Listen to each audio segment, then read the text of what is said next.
and then we'll welcome in the other video platforms. And good Friday morning to you. This is DawgNation Daily, the daily podcast for Georgia Bulldogs fans, presented by Kroger. We've been doing our 1st and 15 there on DawgNation.com and on the DawgNation app. We'd love to have you join us for that some point in time if you want to check out the live commentary we do before the show begins each and every day there at 9:45 exclusively for those platforms.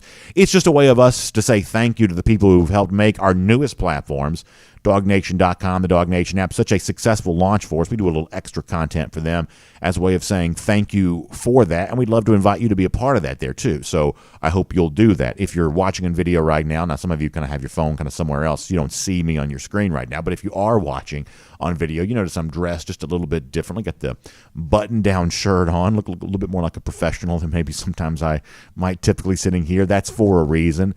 I am leaving as soon as we're done here, heading to Rome, Peachtree TV, streaming at CBS46.com later on today.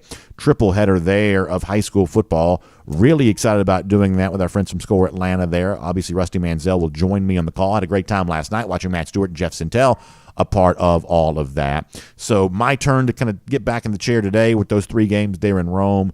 And so that's why I'm dressed the way that I am. Also, one quick programming note. And y'all, I have tried every way in the world to keep this from happening. We're going to have to end the show early today. And it was sort of a trade-off of either don't do the show live or you end it early because I got to be there for the games. And the decision we made was, okay, let's be here live. Let's have a little bit of interaction, more on that in a moment.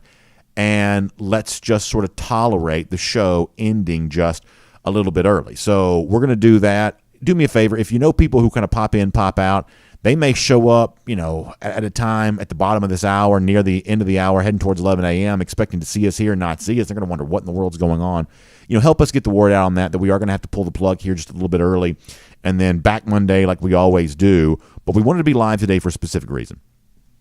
This is kind of – actually, I'll explain more of this here coming up in just a moment when we start the regular show. So while the show is going to end a little sooner than normal, it is going to be, I think, extra fun for a Friday right here. One of our final, if you want to call it kind of summer Friday, this is one of our final summer Fridays. By the time we sort of show up next week, we are really heading straight for that September 3rd season opener against the Oregon Ducks, and we won't have time then to do what we're going to do today, which is kind of pause for a moment, bring on Jeff Sintel much earlier in the show and do some really good recruiting talk with him that involves your questions. Instead of me driving the conversation with Jeff today, we're going to give you a chance to do that. I think this is going to be a really fun show. So if you're able to watch us live today, I think you're in for a real treat. And for those of you who sort of check out the show later on, you can always reach out to us on social media, and we'll see if we can keep the interaction going with you there. So big, fun show for us. A lot of UGA recruiting talk, and we'll also look a little bit towards that second scrimmage for the Dogs slated to take place tomorrow, and the Kirby Smart press conference will follow that. And you'll see that on all the DawgNation video channels. So let's get rocking and rolling. Glad to have you with us for a fun show. It is DawgNation Daily, the daily podcast for Georgia Bulldogs fans, presented by Kroger, and it begins right now. Today's episode of DawgNation Daily is brought to you by Kroger, fresh for everyone. Presented by DawgNation.com. This is DawgNation Daily, the daily podcast for Georgia Bulldogs fans. Here's your host, Brandon Adams. If you're watching on video, you see me kind of dressed a little differently than normal. I got the button-down shirt on. I almost look like a politician. I realize that word's a bad word to a lot of you, and I understand that. But when you dress this way, you sort of feel like a politician here a little bit. So we're going to kind of do a thing like a politician might do, although we're not going to be political. We are going to give a little bit of a State of the Union here for a moment. And this is kind of a special Friday for us because I sort of looked at the calendar on this and realized, okay, if we're going to spend some time going deep on some of this kind of stuff the way that we want to do, if we don't do this now, we're not going to get a chance to do this later on. That we're about to be knee-deep in preparation for Georgia-Oregon. Georgia continues some of that on Saturday with its second scrimmage, and obviously we'll talk some about that today there too. But this is kind of our chance to get an assessment of a lot of questions that a lot of you have been asking me privately and a lot of conversations I've been a part of in our comment sections and our online social media chats, things like that. It's just kind of out there right now. And I thought, boy, what a great day today. Kind of one final shot to do this before we're kind of into the season, heading towards the Oregon Ducks the next couple of weeks. Let's just give a chance for folks to ask the recruiting questions they want to have asked. So here's what I'm going to invite you to do. whether you're watching on YouTube or at DawgNation.com, we'll read some from Facebook there as well. If you've got a recruiting question related to Georgia, I want you to ask this in the chat. We don't typically get this interactive this early in the show because, frankly, I'm a blowhard that loves speaking to a microphone, so I don't cede the floor too early in the show, typically speaking. But we're going to do that just a little bit differently today because I do know that there were a lot of questions. And, yesterday we saw Xavier McLeod make a commitment to South Carolina, something that had been kind of erupting over the course of the last 24, 48 hours. It in and of itself is not a catastrophe necessarily, but it does feel like a little bit of a continuation of a trend here as of late where it seems like a lot of guys sort of late the last moment have made a decision to move away from Georgia, whether it's McLeod or Ricky Gibson or, you want to go back to even guys like Sadir Mitchell maybe earlier where, you sort of felt like you might be in a good place and then lo and behold, it ended up kind of not being that way. So if you've got a question related to UGA recruiting, what's going on with the Dogs? Is UGA still sort of heading for an elite recruiting class or just simply what's next? I want to give you a chance to do that with Jeff Sintel early in the show, earlier than normal. And speaking of that, we're going to bring on Jeff right now. We're going to sort of dispense with the fanfare and things like that. We're just going to have kind of a fun conversation. Jeff worked hard last night doing a couple of games there on Peachtree TV and CBS46.com, so he's kind enough to join us here a little earlier than usual. Jeff, I appreciate your time. I loved watching you on TV with our buddy Matt Stewart last night, and I'm also just a little bit jealous of you because you got to see two far better games in your doubleheader last night than I had the night before there at Johns Creek High School. Now, I loved the four teams I got a chance to see play, and there were some terrific players on hand. But in terms of the closeness of the games and the sort of down-to-the-wire nature of them, you clearly got the better end of that deal last night. So I enjoyed watching you on TV, and I'm happy to be talking to you right now.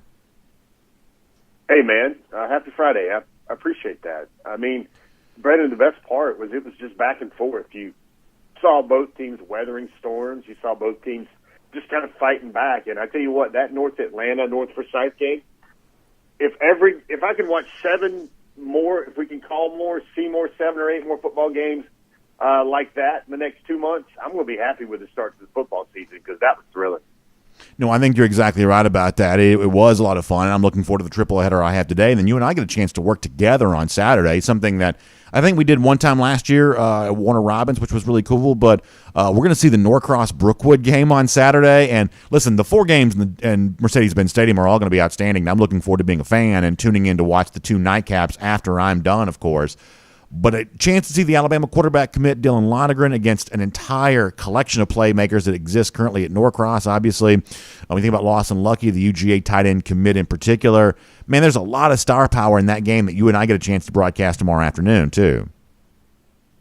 I'll tell you what, Brandon, I'm going to bloviate a little bit. I don't know how you influenced the judges. I didn't know if you curried some favors or called in some bets with the Corky Kell game assignment crew, but I think we got the best game at Mercedes-Benz Stadium on Saturday. Not only do we get to see a dog play and Lawson Lucky, and we get to share his great story, but I think we've got the best one. I mean, you look at the, Brookwood and Dylan Lonergan. One of the things we'll do on the broadcast, Brandon, is I know people want to know is like they're going to see Dylan make play after play, and they're going to be like, "Hold on, this young man's from the state of Georgia, and he's going to Alabama. What in the world's going on with that?" We'll break down how that happened and why that happened, and why Georgia fans probably shouldn't be that much in anguish about it. I think it's just the way this program goes about setting its board now and what it wants to see from its players. And they're going to look for a certain type of player, and that's what it is. And Lonergan is so special. Brendan, I'm going to tell you a real funny thing. We were sitting there, and practice was warming up, and they were getting ready, and they were just doing some long toss, and they jumped right into competition at Brookwood where they go one-on-one, but when that bugle horn sounded, everybody goes, "All right, let's go, first O, first D." Lonergan's sitting there throwing balls, and he threw a ball, Brandon, 45, 55 yards on the line into a trash can right at midfield. And I was like, dadgum, that's a great way to start a practice. Yeah, that's really interesting. So, Jeff, here is kind of the reason why we wanted to bring you on a little earlier and why we want to open this up to questions here for a few minutes because, and I think you're probably experiencing some of the same stuff in your travels as I am, whether it be in kind of an official capacity at DawgNation or just sort of people standing around and talking. There are some questions right now being asked about Georgia recruiting. And as I told our video audience before we started the regular show today, this is something in between the kind of laughable meme of the last few years of what's wrong with UGA recruiting that seems to happen in the summer, and that sort of feels overly kind of hyperbolic or sensationalized and maybe not all that well connected to facts, that the truth is there has rarely ever been anything wrong with Georgia recruiting under Kirby Smart, that the concerns of summer typically give way to great success as you get closer to signing day. But on the other end of that spectrum is the sort of pat people on the head and say, everything's just fine. Don't you worry your pretty little face over all of this. Georgia's got no issues related to recruiting whatsoever. Jeff, as objectively as I'm capable of being, when I look at the situation with Georgia right now, I sort of see something in between all of that. Georgia's still got an amazing collection of commits for this class of 2023, and the odds are there'll be more big names than announced before it's all said and done. We'll talk about some of those here in a moment. But there's no doubt there have been some oddities to this cycle. Georgia missed on its top quarterback target, really its only quarterback target. It missed on its top running back target. It's not obvious what happens after, that takes place. The wide receiver situation is still a little bit of a mystery. You've also had a lot of decisions here lately, including, a guy like maybe Xavier McLeod last night, where, in the last little bit of lead-up time heading into all this, all of a sudden what seemed like a real chance for Georgia, maybe a guy that Georgia was showing some real interest in, all of a sudden the last moment, that just kind of changed. And it seems like not just for Georgia, across the board in 2023, there are a lot of these sort of down-to-the-wire situations that change wildly at the very last minute. I'd also add some of the, kind of recent Florida recruiting momentum. Three 4-star defensive linemen over the course of the last previous weekend committing to the Gators. So let me ask you kind of an overarching question here, and we'll let folks kind of get their questions in after that. What do you see as the current state of Georgia's recruiting, given all the facts I just sort of entered into evidence a moment ago? Yeah, I think I'm trying not to sound like Jedi Master Yoda by this, Brandon, but I think it's not the question that's on people's minds it's not what's wrong with Georgia recruiting, is why isn't Georgia recruiting getting even better? Why isn't Georgia recruiting getting righter than it has in the past? And first of all, that's very hard to do. I think it's a lot of things. I think real simple way to say that is, Brendan, people were expecting the national championship to kind of spread like everybody's going to go to Georgia. They showed they could win the national championship. They beat Alabama. They knocked off Big Brother, and now it's 90 miles an hour in the express lane.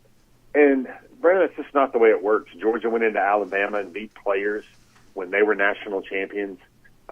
They went into the Carolinas and beat Clemson for players when they were national champions. Here's what's happening. Georgia is having another all-time defensive recruiting class. 9 out of the top 12 commitments in the class are among the top 175 players in the country. Those guys are all on defense. They have 9 guys defensively recruited among the nation's top 180 players. They have 4 of the top 50 now, Brandon, all defensive players. Well, what's happening is exactly what all that good juju from 2021 was supposed to do. The dominant defense, the first-round draft picks, 5 of them in the first round. 7 out of Georgia's 10 highest-rated NFL picks were all on the defensive side. Well, 7 out of Georgia's top 10 highest-rated recruits, those are all on the defensive side. I think it gets polarizing when you have the loss of Manning, you have the loss of Justice Haynes, and you have the loss of Caleb Downs. Those things take some of the big, sharp teeth the Dogs were thinking for this class out of the class. And then people start wondering, hey, hold on, what's up? What's going on here? I'm going to say that what's happening right now and what all that good stuff that happened last year with the national championship and last year's team, everything is happening as one would logically expect it to.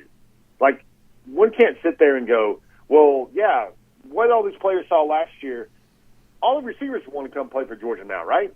All the running backs want to come play for Georgia. All the quarterbacks want to play for Georgia. Well, that's kind of a big far-fetched leap for people to go to that extent. I think if people want to start worrying and wondering, I think they'll know a great deal by October 1st. Because if Georgia does not end up with the wide receivers it needs in this class by October the 1st, I think Hakeem Williams will make his decision. I don't think that will be terra firma. I think it will still go into the early signing period. I think Tyler Williams will make a decision that will be final at that point. The offensive class, we've said it for the longest time, Brendan, especially on Before the Hedges every Wednesday night. The offensive players have to be in this class because the defensive players were there in 2022, and they're certainly there in 2023. It's just that Georgia's not winning every battle. And I'm not even going to really spend a lot of time on McLeod. McLeod was the guy that was never really one of Georgia's 4 or 5 top guys they wanted for the defensive line. He's still not. That was a piece they could add late. But in the end, McLeod went where his heart was back in April and May, because that's the team, South Carolina, that really had to have him. And Georgia really, I don't think, ever really made him feel like they had to have him until maybe the last 2-3 weeks or so. All right, we're going to take a lot of questions here. And, Jeff, let's try to keep these rapid fire. I want to try to see if we can get as many questions and answers as we can in. So before that, let me remind you, this is DawgNation Daily presented by Kroger. Big thanks to our friends at Kroger for being a big part of what we're doing here. And a great Kroger Chef Jr. event coming up really soon that I want you to be aware of. It is on the way here towards the end of this month. I'm talking about August 27th at select Kroger locations. You can make a fruit pizza, which is a great thing to make with your kids, getting them eating something healthy and being a part of the preparation of that. That's really what Kroger Chef Jr. is all about. So for $7 per child, you're going to get a 30-minute class, and your child's going to receive an apron and patch, a chef hat, a recipe card and box, and a pizza cutter. So if you go to the website, KrogerChefJr.com, that's the word junior spelled out, Junior, KrogerChefJr.com, and you can be a part of that coming up August 27th at a select Kroger location near you, KrogerChefJr.com, for more on that. All right, Jeff, first question here for you. Jeremy Little says, is the lack of 1,000-yard receivers at UGA holding this program back from a receiving standpoint? What's your answer to that? I don't think so. I think it's kind of one of the more overblown stats on the recruiting trail.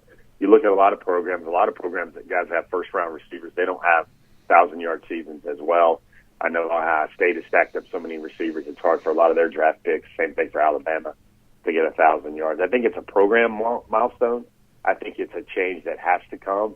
But I don't know of any recruits that are like, yeah, Georgia doesn't have 1,000-yard receivers, so I'm going to take off the fit that was the best fit there. Well, now, hold on. Now, you've had guys, though, in this cycle alone kind of point out that they were concerned about some of those stats, haven't you? I mean, it is the one place where Georgia doesn't recruit at the same level that it does everywhere else. The stats have to have something to do with that, don't they? I think it's more production and use rather than stats whatsoever. I mean, like, for instance, if Georgia has 3 or 4 receivers around 800, 900 yards, that's what recruits want to see. They don't really need to see a magical 1,000-yard barrier. I do get the point there, Brendan, where they need the leading receivers to have more than 400, 500 yards and more like 800, 900. I think the big thing is with Stetson Bennett and this passing attack is they got to get over 3,000 yards, however they get there, because, I mean, heck, and there's really a model for the 2022 season where Stetson Bennett throws for 3,600 yards, but maybe 1,500, 1,600 of those yards come to the tight end at least, maybe even 2,000, 2,200. So I don't know if the 1,000-yard barrier is something that Georgia's that's used against Georgia in recruiting, obviously, but I don't know per se that they just want to see more production and good production from the receivers. Like 800 yards in a 15-touchdown season would be a marvelous year for A.D. Mitchell, and I don't think any recruits would be worried about that 1,000-yard mark anymore. We're welcoming Jeff Sentell here a little earlier than normal here on DawgNation Daily. We're also going to transition into Around the Doghouse, presented today by Berkshire Hathaway Home Services. We love Berkshire Hathaway on our program. We'll tell you more about what they can do for you here coming up in a moment. But for now, we want to keep the comments and the questions going here. Rick Martin asked on Facebook, if NIL is currently hurting Georgia recruiting. It's the hottest topic related to recruiting. It seems to be a factor, whether it's I'm talking about across the board, whether it's explicitly stated exactly how or not. How much is the current NIL landscape impacting Georgia, either for the positive or the negative? Jeff, as Rick asks here.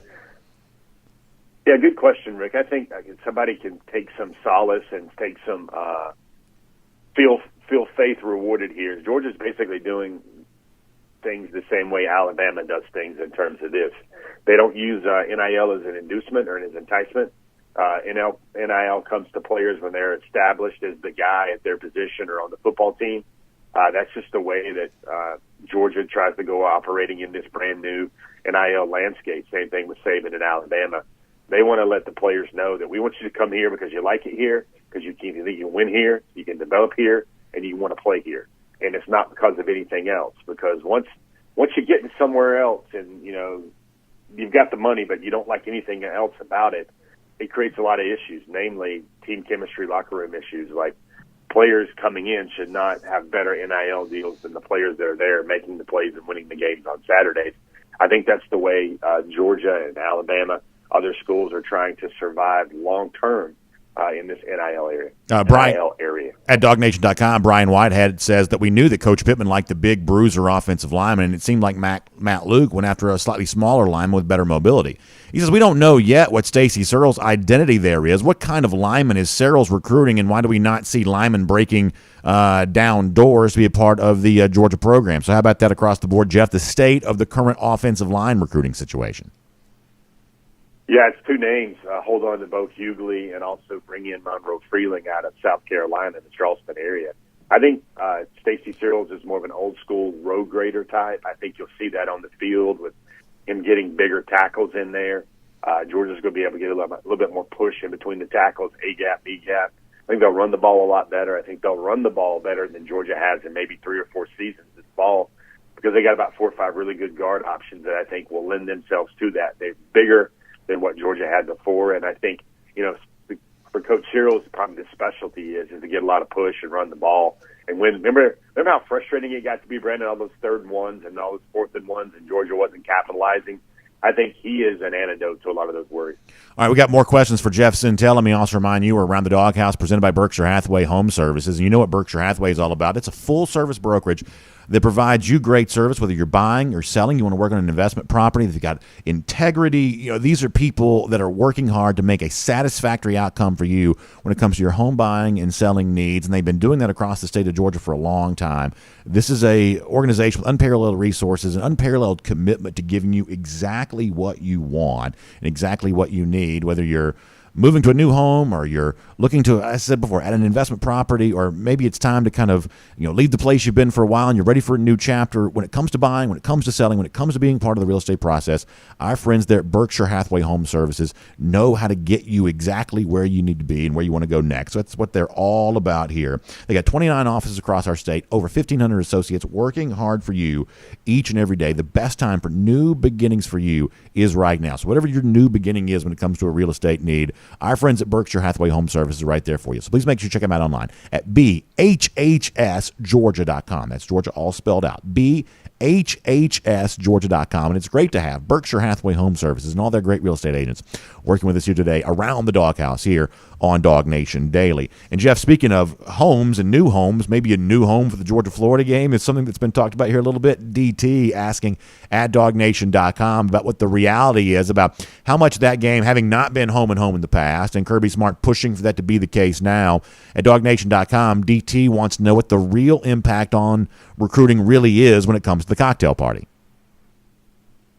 Brandon, remember that quote you always used to circulate from Montgomery Burns from The Simpsons? Just when I want it all, I just want to have it all. I'd like a little bit more. I think it's really just exclusivity. Georgia wants to have recruits in their house as opposed to LSU or Florida or Alabama. Anywhere else, Clemson, they want to have another marquee game, another lure game to bring everything in. I think really a point that people don't bring up a lot is Florida in a home-and-home situation would really make the Georgia season ticket schedule or the home schedule look very princely in some seasons, especially in some meager years where Georgia doesn't have that home-and-home. They don't really get into that home-and-home business anymore. They prefer the neutral site game. I think that's probably the biggest thing there. I personally, Brandon, I've been covering Georgia recruiting with great passion and fervor for the last 6 or 7 years. I can't think of a single recruit that wanted to get to Georgia, but they didn't have a good enough game to get there. I think last year's a perfect counter argument to people wondering about how hard it is for Georgia to get recruits in. Somehow, if you looked at that schedule this time a year ago, nobody figured that Kentucky and Arkansas would be such big national top 20, top 15 type games, and yet they were. They created great atmosphere, great excitement. Really, the deal now and the hook now, I hope people realize this about this program they care so passionately about. It's not who Georgia is playing in Sanford Stadium anymore that should draw people in. It's watching the national champions, watching a golden era of Georgia football. Georgia football is the draw right now for a lot of people, and it's not who they're playing on any given Saturday. All right, we're going to try to get a couple more questions in here as we transition on the road, assisted by AAA with Jeff Santel. This is actually what we do each and every Friday typically, and we'll have the fanfare music and things like that. We are starting with Jeff a little bit earlier today. For those of you watching live, we're actually ending the show a little early today there as well for the fact that I'm doing high school football later on this afternoon on Peachtree TV. So this is the only Friday or the only day show that's going to be impacted by the season, because normally high school football games take place at night. But one of these today is taking place in the afternoon. So we're kind of accommodating that, but we still wanted to be live, and we still wanted to deal with some of the issues that are out there related to recruiting, because this seems like a good Friday to do that as you head towards the start of the season, really on the other side of this upcoming weekend. We may have a thought for you or two on the scrimmage slated to take place on Saturday here in a moment. So on the road, assisted by AAA with Jeff Santel here right now. Kevin Lee at YouTube, Jeff. And like I said, we're going to try to squeeze in a few more rapid-fire questions here, because I want to make sure that everybody has the chance to get their voice heard. So we'll see if we can kind of do this sort of rapid-fire style. He asked how the upcoming season has a chance to impact the upcoming class. Are there recruits that are watching to see what Georgia does on the field a year after having won the national championship? My best answer to that, Brandon, is it's going to be impacted by watching how other schools they like fare. Like Georgia's competing with other schools that are promising the world, and depending on how those seasons go, inversely, negatively, not so well for some rivals on the recruiting trail. Because everybody's going to know what Georgia's going to do. They're going to go 11-1, 12-0 in the regular season. They're probably going to make the playoffs. It's going to be a great year, a great season. The offense is going to look a lot better. But I think more of the rivals, seeing teams that are throwing fool's gold, they're saying, hey, wait and see, this is a different program here, XYZ. I think that needs to bear out for Georgia to receive a real benefit. Randy Hall asked about TJ Shanahan, the offensive lineman out of Texas. Do you think that Georgia has a real shot with Shanahan right now, Jeff? No, I don't think so. I think Shanahan's chances, he wanted to be a part of something special at Georgia. Arch was involved, and Justice was involved, and guys like Caleb Downs were involved, and all those pieces that made Georgia even more exciting.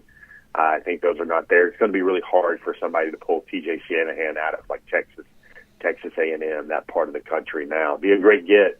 I think if Georgia takes any center in this class, I think it would be TJ Shanahan. But got to get him back in Athens for Georgia to get a chance to really get back in there, I think. Jamie Huff pointing out that Georgia's had unprecedented levels of success recruiting linebackers this cycle, but maybe the potential downside of that is, has that hurt Georgia's chances in 2024 with Sammy Brown, the outstanding player out of Jefferson, a lot of folks have liked for a long time? Is Georgia hurt with Brown in 24 because of the trio of great linebackers it has for the class of 2023? Dude, that's the perfect question, Brandon, because that's that Simpsons mantra right there. Montgomery Burns, I didn't know if Montgomery Burns actually asked that question, but Brandon, I think it's not going to help. And I think Georgia fans have got to be okay with that, because, Sammy Brown is a special football player. He's wired to win. He has got everything you want. He checks every box. He's basically Steve Rogers with a mullet in high school football. Captain America for your football program on Fridays or Saturdays. But, Brandon, it's not just the three they're getting in 2023. Who could forget Jalen Walker, E.J. Lightsey as well? Still hoping and praying that everything works out with C.J. Washington and his future football career as well, coming off that spring injury. But it's just what it is, Brandon. It's going to be awfully hard for Alabama to get a running back next cycle or a quarterback next cycle, because they got scattered, smothered, and covered with talent at that position. And I think this is the message. Georgia fans got to be okay with letting Sammy Brown go out of state, and that's going to be okay because, Brandon, they could not recruit the linebacker position any better than what they have in this cycle. Really interesting to hear. Brian Jones asked about Hakeem Williams. This is on Facebook. How realistic do you think Georgia's chances are with Hakeem Williams right now? I don't know if we're going to say full gusto on that one. I think Georgia is in it, and I know how people like to say we don't like to hear about silver medal and bronze medal stories, but this is really a situation where I think Hakeem Williams is going to look at seeing how well Texas A&M does. He's going to look and see what Georgia looks like this year. He's going to make a decision, and then hopefully he's going to remain confident in that decision for the rest of his recruiting process. I think NIL will be involved there with Hakeem Williams. And like I said, that Georgia is really not just a program. It's not a program that really going to play that NIL game, especially the NIL long game with a recruit, just to see like the price go up or the bidding go up for even a talented player like Hakeem Williams is now the number 2 receiver in the country. All right, DeMarco Thomas got a great question on YouTube, one of the most important about a couple of players that I think stand as a pretty paramount decisions here coming up. Let me remind folks, we are on the road, assisted by AAA with Jeff Sintel. We do this each and every Friday here on DawgNation Daily, and we certainly appreciate everything that AAA does for us. A lot of you know my wife was involved in an auto accident the other day, which is a sad thing. She's fine. But we were very thankful to have AAA because we had to get the car towed out of there. We couldn't drive it, and that's what AAA has been doing for folks for a long time. But they're also a name to know for insurance there as well, specifically home insurance in this particular case. And one of the benefits to getting your home insurance through AAA is what's called the claim-free reward. You can earn cash back for every policy year that you remain claim-free. That's a great incentive. It's one of the reasons why you need to acquaint yourself with what AAA is doing when it comes to insurance and home insurance in particular. So go to AAA.com/home insurance for more details on that. That's AAA.com/home insurance. You can also give them a call, 833-718-2075. That's 833-718-2075, and take advantage of the great offers coming your way when it comes to getting your home insurance through AAA. So, Jeff, DeMarco Thomas, and we're going to wrap this up here in a second, but DeMarco Thomas asked about that duo coming out of Alabama. Same top 6. It's been said they're going to play together at the college level, and the top 6 would certainly suggest that as a possibility. How real is it that Georgia could pull James Smith and Quay Rousseau, 2 outstanding defensive names, out of the state of Alabama? How real is that right now? I think it's going to be Alabama or Georgia for those 2. I think that's what's eventually going to play out. For me, I mean, Brennan, you can't talk about Quay Rousseau and James Smith and Georgia's potential 2023 class unless you also don't talk about Jordan Big Baby Hall and David Wilson and Samuel Mpemba, because I think those 3 names are right up there at the top of the board for Georgia in what's remaining on the defensive front 7 for this class. And if Georgia, you see things trending behind the scenes, Brandon. The Keay decision, decommits from Notre Dame, now really trending hard to Alabama. I know how people do not want the thought of Alabama adding maybe a playmaker as good on the defensive side of the ball as they are already getting in guys like Justice Haynes or another one like Caleb Downs. But maybe the best thing for Georgia fans is for Keon Keeley to go to Alabama. What does that do? That makes Georgia's chances a lot stronger with Damon Wilson. That's a 5-star edge guy out of Venice, Florida. And then also with Jordan Big Baby Hall. So those are 2 guys that Georgia really likes a whole lot that also play those same positions as James Smith and Quay Rousseau. But the thing is, Alabama's going to have that same problem when they bring in a guy like Keon Keeley. That's going to maybe fill up the coffers, or they're going to wonder, like, hey, how much do I need to go play? How much do we need another guy like that? Brandon, everybody's going to take them. They're 2 players that are so special. You're going to take them. But it's like, is one guy at this spot on the board, or is this guy that spot on the board? I think right now at this point, and here's what's going to complicate matters a whole lot. I think James Smith is going to have a fantastic senior season. He didn't play last year due to transferring to IMG and then transferring back. So people don't know what he is right now. And I think what he is he's going to be as good as anybody at defensive tackle in this class. And people are going to start to have to figure out, can you get them both? Do you want them both? Or are you happy with just getting the unattached pair as well? That's a complicated decision, but it's going to go all the way to early signing day as well. But I think if Georgia could wind up with Wilson and Hall and they miss on Rousseau and Smith, they should be gleefully happy if they can wind up with Mpemba, Damon Wilson, and Jordan Big Baby Hall as well. That's maybe the ideal pull for Georgia, but they certainly take Smith and Rousseau as well. All right, so 2 final questions. Let's see if we can do this ultra rapid fire here. First of all, on YouTube, Guatemala Mike wants to know, is there any chance that Justice Haynes might still flip from Bama back to the place that everybody thought he was going to go, which is Georgia, which I guess is not technically a flip because he wasn't committed. But you get the point nonetheless. Is there any chance there's a late change of heart for a guy like Justice Haynes? 0 chance. And then how about when it comes to Randy Glass's question at DawgNation.com, and this is one we kind of talked about before, but it continues to be relevant. Who is the priority for Georgia 2024 quarterback? Is it a guy like Julian Sayin out of California? That's the road Georgia's traveled down before.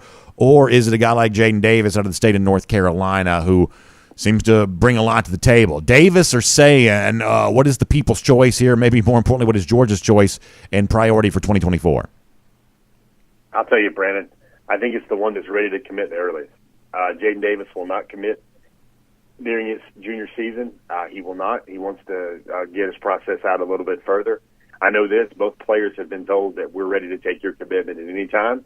And if you commit to us, we will drop our swords, we will drop our sabers, and we will be done with quarterback recruiting in the 2024 cycle. I know that's something that both young men are glad to hear. It sounds like Sayin might be ready to make his decision October-ish. And that bodes well for Georgia if he makes that decision in October. And then I'll just ask this to say goodbye to you here. Obviously, tomorrow is also a big day for Georgia on the field preparation for the 2022 season. A lot of former elite recruits making a name for themselves.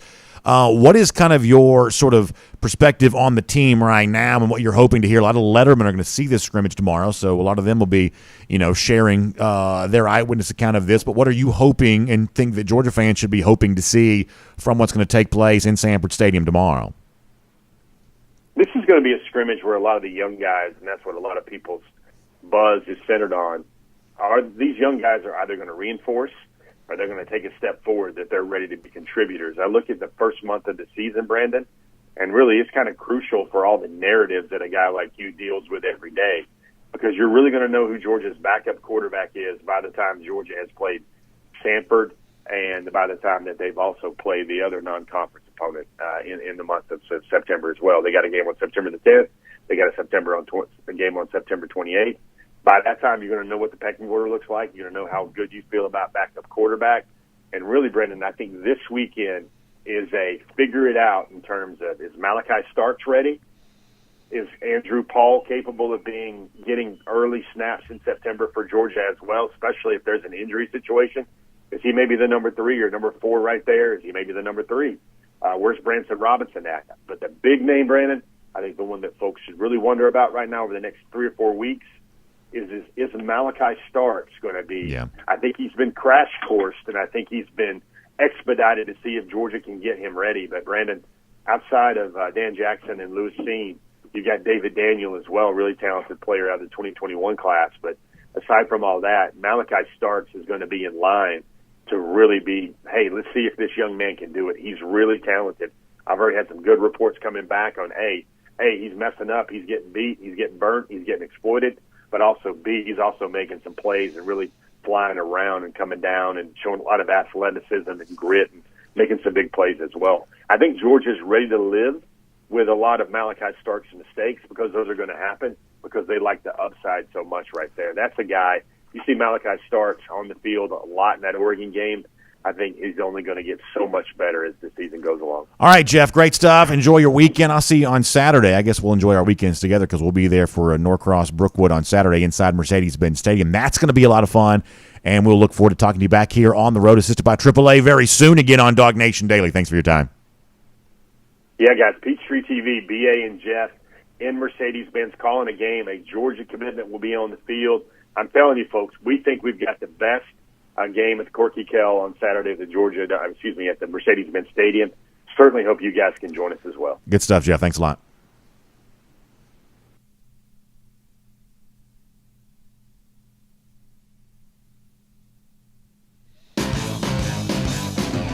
Let's take a look around the rest of the league. This is SEC Through. Yeah, I would say mission accomplished in terms of getting some good recruiting information out there. That's what we wanted to do. I would say mission aborted in terms of ending the show at the time I wanted to. I feel like that we're running a little later than that right now. But nonetheless, it was good to get some recruiting information from Jeff Sintel. And by the way, speaking of great information, also really good information when it comes to our friend from Royal Caribbean Cruise Line. Had a great lunch yesterday with the folks from Royal Caribbean. They were actually in studio yesterday. That was a really fun thing to be able to do. We love seeing Joanne, Robin, the whole team over there. That was awesome. And they've got some great things in store when it comes to the Royal Caribbean cruise ships and all the fun stuff in 2022 and 2023. That's awesome. But also, I want to introduce you to a new person there as well, someone you're going to be hearing me talk a lot about in the days to come. That's Jessica Slater, a great travel agent working with Dream Vacations. And Jessica knows like Royal Caribbean like the back of your hand. And one of the things that Robin, our good friend from Royal Caribbean, has always kind of told me is like, hey, when it comes to getting the best experience from a great Royal Caribbean cruise vacation, having that great travel agent to help you know which ship to pick and which port to sail out of and maybe the right itineraries. Because what's kind of cool is like I'm the kind of guy that does a lot of the same things over and over again. I told you I love going to Perfect Day, Coco Cay. That's the private island right there in the Bahamas. And pretty much every cruise I go on is probably going to have a perfect day Coco Cay experience. But there are all kinds of other cool ports to visit there as well, and making the right choice there on that, leaning on someone who's been to all these places. I mean, Jessica's cruising all the time, and enjoying all that with her, who can really give you all of like the inside about this is what's good for you, this is what's good for your family, or whoever you're taking with you on a cruise vacation. That's what Jessica's going to help us out with. So I want you to take a look at this website. You can go directly to her. It's dreamvacations.com/jslater. That's dreamvacations.com/jslater. Jessica's a great gal. Had a great time with her yesterday, and she's going to have some really cool stuff, including the thing that probably matters to you more than anything, which is, hey, tell me when I can get a really good cruise deal, because that's what's cool. And Jessica's great about following all of that. So when there's big savings to be had on a great Royal Caribbean cruise vacation, Jessica's going to have you hooked up on that. And we'll talk to you about that right here as we go cruise around the SEC, courtesy of Royal Caribbean. And in the SEC, interesting news coming yesterday as Dan Mullen officially kind of announces his job. He's going to be working at ESPN. And I think that Mullen is going to end up being a lot like, like presidential candidates when like they're not running for president anymore. All of a sudden they just sort of seem way more relaxed and way more comfortable. They kind of make the late night TV circuit. They used to go on what would have been Jay Leno, or I guess now it'd be, what's his name, Jimmy Fallon. They kind of do something like that. They just don't seem nearly as sort of stiff and robotic as they were when they were running for president. I sort of get the impression that's kind of what Mullen is going to be for ESPN. Some of you even said, going back to the college football playoff, that you actually kind of liked his analysis on TV. It's hard for me to get past the Dan Mullen part of Dan Mullen, just to be completely frank. But some of you said that you sort of liked what he did on TV. So it would not surprise me if Mullen's pretty good at this. I would have guessed, because he's young enough, that it's probably a short-term tenure for him on TV. He's probably going to coach again. But given the way it ended for him at Florida, I think you're sort of left to wonder, well, what kind of coaching job can he get next? At one point in time, he was sort of a mid-level SEC coach before being a coach at a place like Florida. And given the way that it ended at Florida, and given just kind of the weirdness of Dan Mullen, could he still be a coach at like a mid-level SEC program? For instance, if Mississippi State, if that job were open again, would they want to hire Dan Mullen? I honestly don't know the answer to that, but that could be an interesting sort of next step when it comes to Dan Mullen's career, getting an answer to that question. We just spent a good bit of time kind of talking about what's right and what's maybe not quite so right when it comes to Georgia recruiting. And we try to have kind of a nuanced conversation about that. Whereas, listen, there's still a lot that Georgia's doing very well when it comes to a recruiting standpoint. And there are still some kind of eyebrow-raising things that have also happened in this 2023 cycle. You're able to kind of process more than one thing at one time. But here's one thing you should also process along the way with all of this too. No matter how things may seem to be bad, maybe in the given moment for Georgia when it comes to recruiting, at least it's not as bad here, nor is it really ever, but at least it's not as bad here as it is other places from time to time, including Florida State. And I think we have this to show for you. You've heard me say before that how you do anything is how you do everything. And at Florida State, so they're sending out the official offers to recruits the same way that everybody is right now.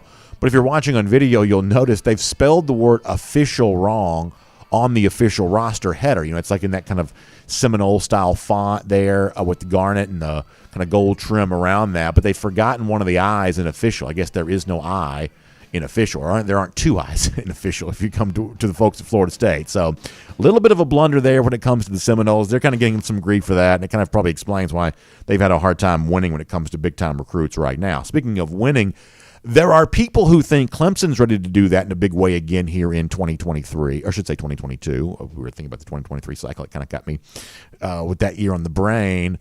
But we know that what held the Tigers back a year ago, breaking a long streak of playoff appearances, was struggles at quarterback for DJ Uiagalelei.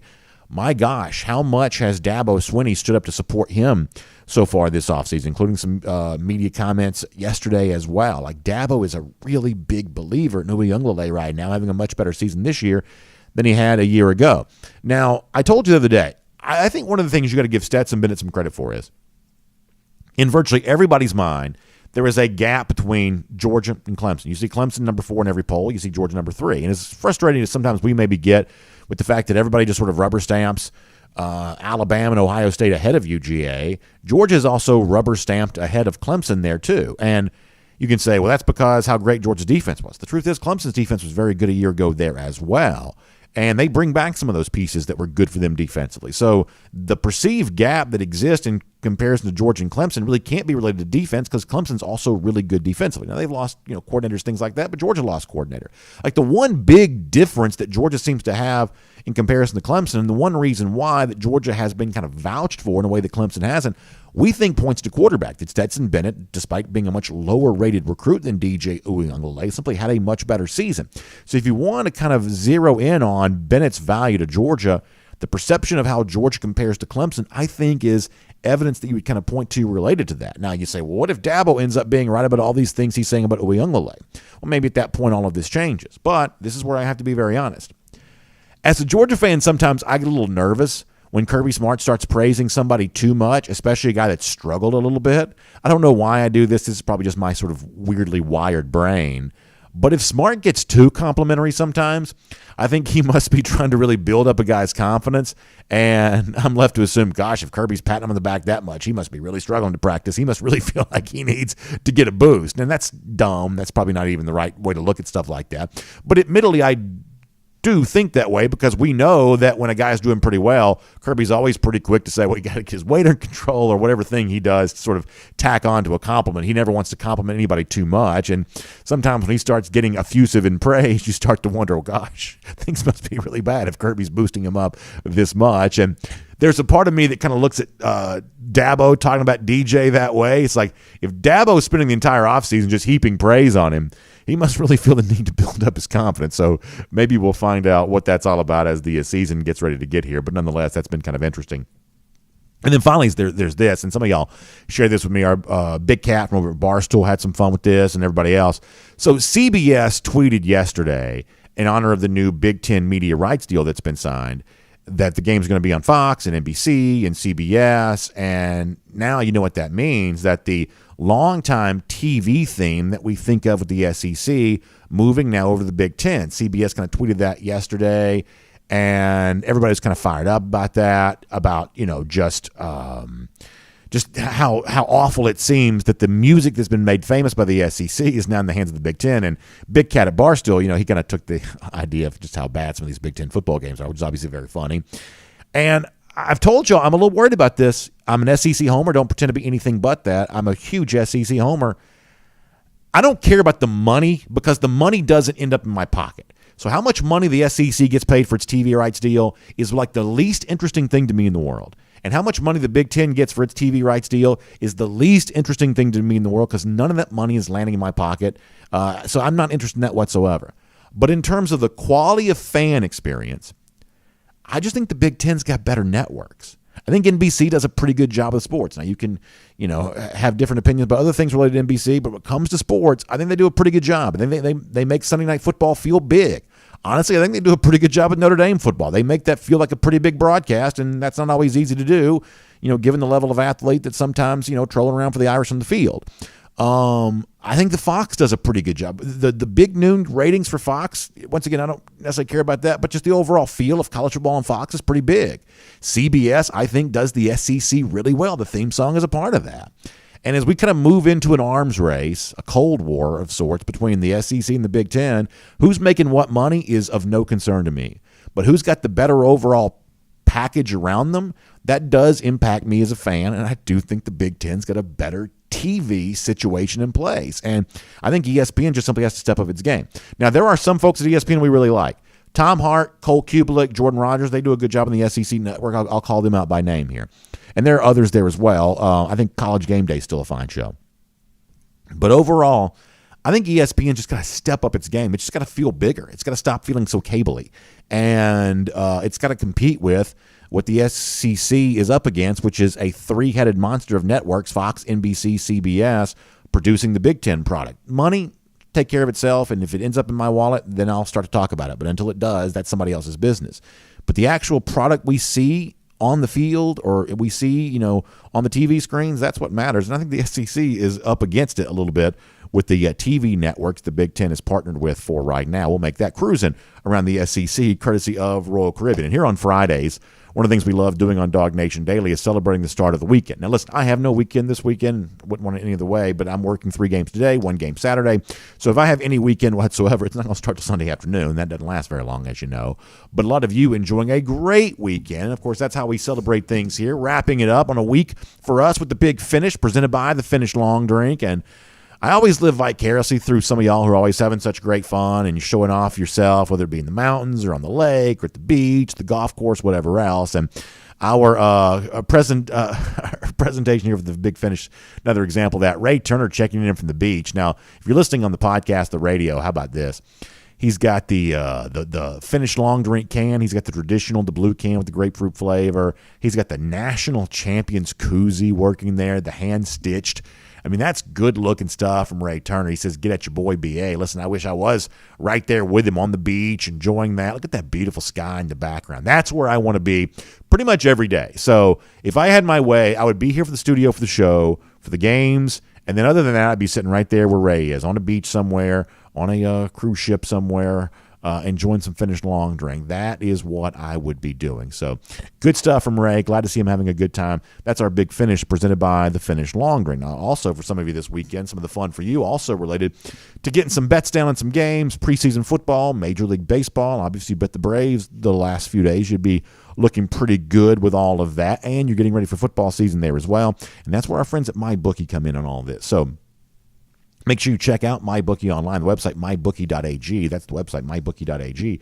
And you can jump in there, you can get involved, be a part of that, and take advantage of a big first deposit bonus from our friends at MyBookie, because for all new customers, MyBookie is offering a 100% match bonus on your first deposit, all the way up to $1,000. That means is you put in $200, they're going to put in $200. You got $400 in your account to kind of get things started. That's one of the things they're going to do to take care of you. Brand new customer, they want to show you a lot of hospitality when you get signed up with our friends at MyBookie. So whatever you want, point spreads, money lines, futures type bets. You want a prop builder, they got a very special, cool prop builder that'll give you a chance to have some fun related to all of that. So you can bet on anything, anywhere, anytime with our friends at MyBookie. Find them online, mybookie.ag, for a lot more on that. All right, saying goodbye here today, and we'll do so in style with a great golden shoe. I had a couple of you send me this. I'm going to kind of give double credit here. Our good buddy Dustin Kreider shared this with me, and our good friend Miriam Corbin did there as well. So the meme that's out there right now, it says free donuts. You see a nice picture of a nice glazed donut, which I would actually love to eat right now. And then the caption says, now that I've got your attention, I just want to remind you and everyone else that the Gators suck. And listen, that's good stuff. I appreciate Dustin sharing that with us. I appreciate Miriam Corbin sharing that with us. That's a really fun way to close out the week, because it could not be more true. A donut, a great representation of the Florida Gators, because they got nothing going on in the middle where it counts. And that's exactly the way it's always going to be, and it has been that way now 4,971 days since the lousy, stinking Gators have won a national championship. In 71 days from now, our Gatorator countdown, Dogs back in Jacksonville, beating up on the Florida Gators once again. We will see you Monday. DawgNation Daily, presented by Kroger. We'll look forward to talking to you then. And on video time now for the R.S. Andrews cool down. So I told you we're going to get off early, and this is certainly an example of that. We actually ended up going a little longer than we wanted to here today. So here's what we're going to do. We're going to say goodbye to you. Hope you enjoyed the day's show. If folks kind of tune in expecting to hear this part of the show, just let them know that we had to kind of get out early on all of that.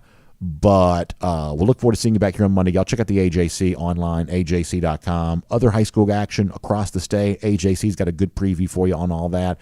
Braves getting ready to host a World Series rematch against the Astros. You can read about that online, ajc.com. And sincere thanks to our friends at R.S. Andrews, who normally make our R.S. Andrews cool down possible. Find them online, rsandrews.com, for your air conditioning, heating, plumbing, and electric needs. They show up on time. They do the work that's promised, the price that's promised. You can trust R.S. Andrews on all of that today. All right, y'all have a great weekend. We'll see you back here Monday. DawgNation Daily, presented by Kroger. We'll look forward to talking to you then.